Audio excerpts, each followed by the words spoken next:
अखिल भारतीय किसान यूनियन के तत्वाधान में एक बैठक का आयोजन किया गया। मैनपुरी जनपद के तहसील किसनी क्षेत्र के ग्राम हरिराम नगला के प्रांगण में अखिल भारतीय किसान यूनियन के पदाधिकारियों के द्वारा एक किसानों के साथ बैठक का आयोजन किया, जिसमें मुख्य अतिथि के रूप में पहुंचे अखिल भारतीय किसान यूनियन के राष्ट्रीय अध्यक्ष अखिल संघर्षी की अध्यक्षता में बैठक की गई, जिसमें आए हुए सभी अतिथियों और पदाधिकारियों ने सरकार के द्वारा महंगाई को लेकर चर्चा की तथा जिस तरह से वर्तमान सरकार किसान विरोधी है, हम सबको इस भाजपा सरकार को हटाना होगा तथा एक ऐसी सरकार लानी है जो किसानों के हित की बात करे। इस बैठक में पहुंचे राष्ट्रीय अध्यक्ष अखिल संघर्षी व जिलाध्यक्ष सुखवीर सिंह ने क्या कुछ कहा, आइए सुनाते हैं आपको दीपक शर्मा की खास रिपोर्ट में मैनपुरी से।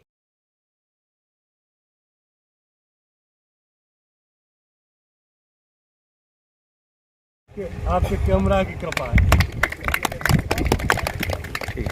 चलो और शिवम हाँ लगो, चलो ठीक, हाथ मिलाओ।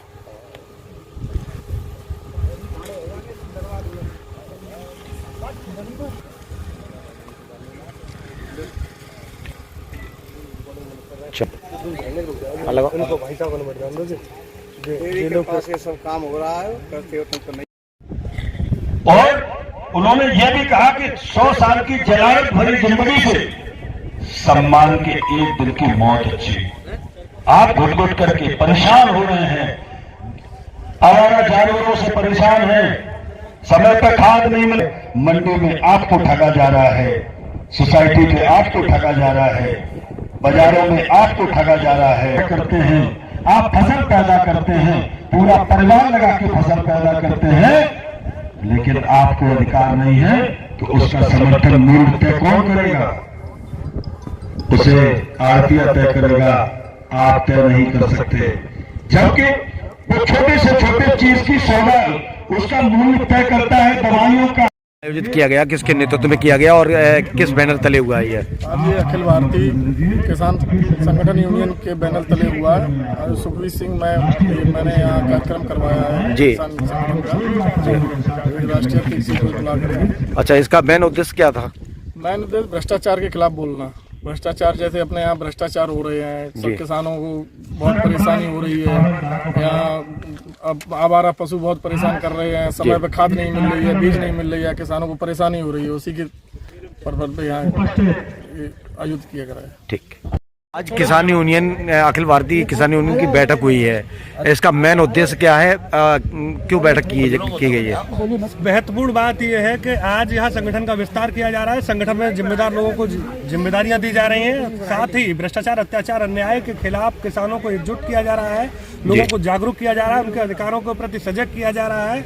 और आने वाले समय में सरकारें जो अत्याचार कर रही हैं, प्रशासनिक मशीनरी सरकार के इशारे पर सरकार के संरक्षण में जो गांव में किसान मजदूरों की लूट कर रही है, उस पर अंकुश कैसे लगाया जाए, इसकी व्यापक रणनीति बनने जा रही है। और 2 फरवरी को फिरोजाबाद जिले में उसको लेकर के महापंचायत है और 2 मार्च को मैनपुरी में एक बड़ी महापंचायत होगी। जो महापंचायत योगी आदित्यनाथ जो मुख्यमंत्री है उत्तर प्रदेश के कान और आंख खोलने का काम करेगी। निश्चित रूप से जब तक समस्याओं का 100% समाधान नहीं हो जाएगा, उत्तर प्रदेश का किसान पूरी ताकत के साथ इस आंदोलन को चलाएगा और मैनपुरी की प्रत्येक बड़ी पंचायत में, प्रत्येक बड़े कार्यक्रम में बड़ी सहभागिता रहेगी। ये सब तैयारियां चल रही हैं। जिस तरह से किसान को जो है ना अन्नदाता का जो खिताब दिया जाता है कि अन्नदाता है, लेकिन उसके ही अन्न का मूल्य नहीं मिल पाता है। सरकारें जो है ना कहती कुछ और हैं और करती कुछ और हैं, इसके लिए आपका ये यूनियन क्या करेगा?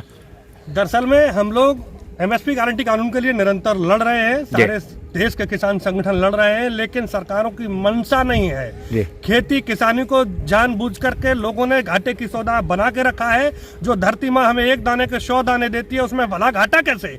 लेकिन एक षड्यंत्र के तहत उसकी लागत इतनी बढ़ा दी गई है। जब हमको देने की बात आती है, जो सरकार कुछ फसलों के रेट तय करती है, उसका भी रेट हमें नहीं मिलता है। आप देख रहे हैं बगल में ही जहां आज हमारी पंचायत हो रही है, बैठक हो रही है, पीछे लहसुन की खेती है, लहसुन का रेट पूरे देश में किसान को कुछ भी नहीं मिल रहा, लागत का चौथाई का दाम नहीं मिल रहा, प्रॉफिट तो दूर की बात है। तो कहीं ना कहीं प्रत्येक फसल को सरकारें लुटवाने का काम कर रही है, व्यापारियों को संरक्षण देने का काम कर रही है। सरकार चाहे किसी की रहे, अखिल भारतीय किसानों के बैनर तले पूरे देश के प्रदेश के किसान व्यवस्था परिवर्तन की लड़ाई लड़ रहे हैं। जो सत्ता में रहेगा, किसान मजदूर के लिए अगर काम नहीं करेगा तो निश्चित रूप से देश का किसान नौजवान सड़कों पर उतरकर अपनी ताकत का एहसास कराने का काम करेगा और सरकारों के दिमागों को ठीक करने का काम करेगा। जिस तरह से अभी जो 2024 में जो है ना बीजेपी सरकार तैयारियों में जुट गई है चुनाव की में, इसमें क्या योगदान रहेगा आपकी यूनियन का और किसानों का? सरकार तो हमेशा चुनाव के मूड में रहती है। अगर हम भाजपा की बात करें तो 6-12 महीना पूरे 5 साल चुनाव के मूड में रहते हैं। विपक्षी दल है वो चुनाव के वक्त पे निकलते हैं मौसमी मेंढकों की तरह। जनता की बात को कहने वाला कोई नहीं है, न पक्ष है न विपक्ष है। और जो पक्ष में आ जाता है, जो सत्ता को पा जाता है, वो कहीं ना कहीं आंखें बंद करके व्यापारियों के लिए काम करता है, पूंजीपतियों के लिए काम करता है, उद्योगपतियों के लिए काम। संघर्षी राष्ट्रीय अध्यक्ष अखिल भारतीय किसान खुले शब्दों में कह देना चाहता हूं, जैसे पंजाब और हरियाणा के किसान जो भी सरकार में रहता है उसे बाध्य करते हैं कि गरीब मजदूर किसानों के लिए काम करें।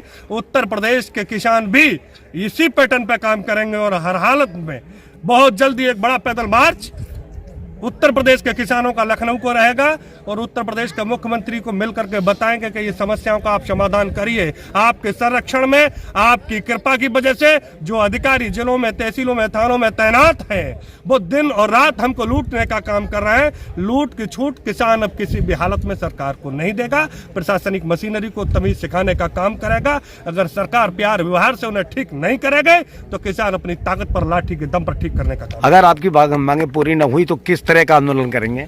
गांधी का देश है, गांधीवादी तरीके से हम लोग आंदोलन करेंगे, लेकिन ये सुभाष चंद्र बोस का भी देश है। सुभाष चंद्र बोस, आजाद भगत सिंह, चंद्रशेखर आजाद जैसे लोग यहाँ अवतरित होते रहे हैं। जरूरत पड़ेगी तो उत्तर प्रदेश का किसान क्रांति करने से भी पीछे नहीं जाएगा। 23 जनवरी को नेताजी सुभाष चंद्र बोस की जयंती पर उत्तर प्रदेश की सभी तहसीलों में अखिल भारतीय किसान यूनियन के कार्यकर्ता अपना प्रदर्शन कर रहे हैं, पंचायतें कर रहे हैं और एटा सदर तहसील में 23 जनवरी को सुभाष चंद्र बोस की जयंती पर हम लोग तालाबंदी करने का काम कर रहे हैं। ये घोषणा कर दी गई। जमीन हमारे बाप की और किसी किसान भाई के बाप के साथ कोई हादसा होता है, उम्र का तगाजा होता है और भगवान राम के शरणों में चले जाते हैं तो वो लेखपाल, वो निकम्मा लेखपाल, वो तानाशाही दिखाते हुए आपसे आपकी जमीन आपके नाम करने का पैसा लेता है, क्योंकि हमारी क्षमता नहीं होती उस नालायक निकृष्ट लेखपाल से कुछ कह सके।